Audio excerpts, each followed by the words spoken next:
Alrighty, got a little update for you guys. I've been meaning to do a wheelie update because you guys have been asking for it. So today, that's what we're going to be doing. I've made a lot of progress over the past 9 months or so. It's been a slow progress. I haven't practiced as much as I would have liked, but within the past few months, I've seen a huge improvement in how I wheelie. So let's show you and maybe talk about some of the things I've learned along the way. This isn't a tutorial, this is just an update. So here we go. Boop. This is what my wheelies used to look like. This video was from August of last year. You can see from watching these videos that when I wheelied with my seat in the down position, that I was definitely more comfortable than wheeling with my seat in the upright position. This video is from late September of one of my wheelie updates. This is me trying to wheelie with a seat in a high position. As you can see, I'm doing a pretty good job here. I was able to hold my wheelies for a decent amount of time. However, being able to hold a wheelie for a long time was very inconsistent, and usually I would go 10 feet and then drop it, but every once in a while I'd get a decent wheelie that would last a few hundred feet. One of the comments I received in the first video of my wheelie update is, "Hey Phil, your cadence is way too high." Well, there's a reason for that. The video is sped up, so what you're seeing is not actual speed.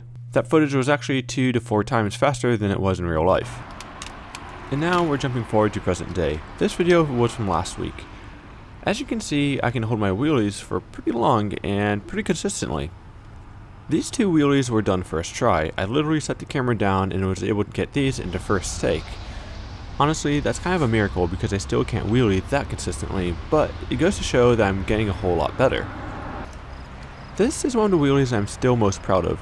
There was a slight turn on the bike path and I was able to hold a wheelie down a hill and around a bend. It took me about 4 or 5 tries to finally get this, but when I did, I was really stoked. This wheelie is the wheelie that helped me notice that my wheelies were finally starting to get controlled, because last year this would not have been close to possible. After playing around with wheelies for a while, I found myself wheeling with a seat in the low position more often. I was able to control these wheelies better than the wheelies with the seat in the high position. I can wheelie with a seat in the upright position, but not nearly as consistently. When my seat is low, I can balance side to side better, and overall, I just feel like I have better control of the bike when the seat is in the low position.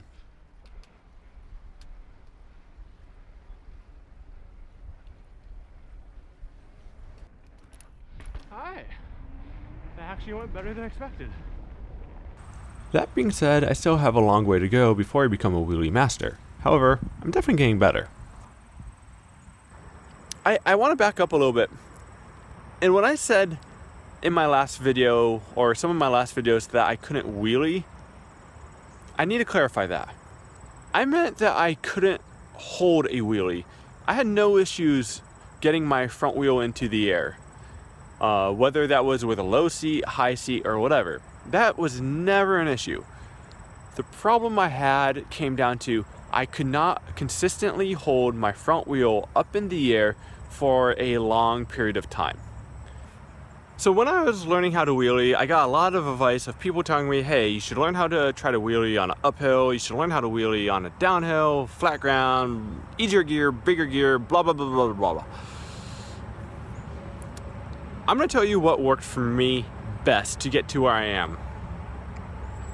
So I found that learning how to wheelie on a slight downhill with a bigger gear to be the easiest. And let me explain. The issue of being in the easier gear is it's really easy to accelerate quickly. So sometimes you might put down too much power, which will cause you to start to loop out. And to compensate, you'll pull your brake really quickly and you'll slam your front wheel on the ground. So it's hard to keep balance in easier gear in my experience. I found that using a harder gear to be easier because you can't put down as much power and accelerate as quickly. I just want to add to what I just said. I don't mean a huge gear, but just a slightly harder gear than I would have normally used otherwise. Not a huge gear like this. This is just way exaggerated and I wasn't able to hold a wheelie at all. The hardest thing for me to learn how to do was essentially learn how to evenly put out power. Because when I first started wheeling, I would notice, oh, my front wheel is coming down, I'm gonna pedal really hard. So I'd pedal really hard, and then I'd start to loop out. And then I'd just grab a fistful of brake, and so my front wheel would start to like slam down. And then you'd pedal really hard again to try to get your front wheel back up. Instead, what you ideally want to do is put out just the right amount of pedal power to keep your front wheel up, but just barely. Like, just barely. You almost want it to feel like it's falling back down, but not, because you're using enough pedal power to keep it up. Does that make any sense? On that note, the same thing goes for your brakes. Ideally, you wouldn't even touch your brakes, but let's be honest. It's kind of hard when you're going backwards and you know you're going to slam on your butt and look like a dum-dum. You don't want to grab a fistful of brake. You just want to grab a little bit, just a little bit. But it's really hard when your brain's telling you, like, grab that freaking thing. But you just... So, it's been really hard getting myself accustomed to the fact that I just need to feather my brake slightly, just a little bit. And that just comes down to practice. There's nothing I can teach you about the pedal power and feathering your brake that's gonna blow your minds. This is just something that you have to get the feel for and practice yourself. So yeah, honestly, the most important part about learning how to wheelie for me was just practicing and figuring out what worked for me, how my bike responded to different inputs, whether it's through my brakes or my pedal power. And yeah, I feel like I have one more thing I need to add to this. Okay, there's one other reason why a low seat has helped me learn how to wheelie better, and why I think I can wheelie with a low seat better. And that's because I find it easier to balance side to side because my knees have more range of movement. And that's what you use to counterbalance any side-to-side fluctuations. I said that word weird. And that's what you use to counterbalance any side-to-side fluctuations. When your seat is in the upright position, you don't have the same range of movement in your knees. Not only that, but you're a little bit taller, making it a little bit harder to balance side to side to begin with. These past few months have been a big breakthrough in my wheelie abilities because it's taken a while to get to where I am, and it hasn't been easy.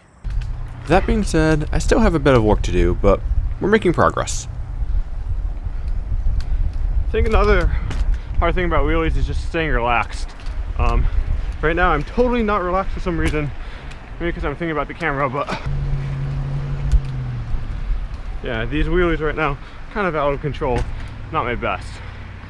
This isn't a tutorial. I'll be doing a wheelie tutorial in the near future. I just wanted to kind of give you guys an update to help explain what worked for me. So yeah. As always, My name is Phil Wheelie. Thanks for playing bikes with me today. I'll see you guys next time. Bye bye.